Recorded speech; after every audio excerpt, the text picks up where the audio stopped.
کبھی سوچا ہے ہماری زندگی میں سب سے خاموش لیکن سب سے زیادہ تھک جانے والی ہستیاں کون ہیں؟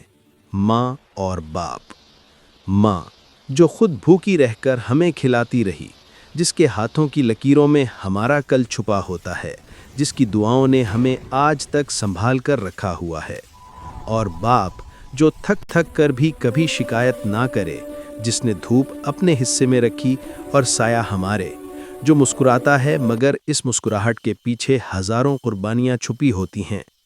ہم بڑے ہو گئے لیکن ماں باپ بوڑھے ہو گئے۔ ہم مصروف ہو گئے مگر ان کی نظریں آج بھی دروازے پر ٹکی رہتی ہیں۔ ایک ملاقات، ایک فون، ایک لفظ امی ابو، اور ان کی ساری تھکن دور ہو جاتی ہے۔ اگر آپ اپنے ماں باپ سے محبت کرتے ہیں تو آج ہی ان سے بات کریں، انہیں گلے لگائیں، کیونکہ کل کبھی واپس نہیں آتا۔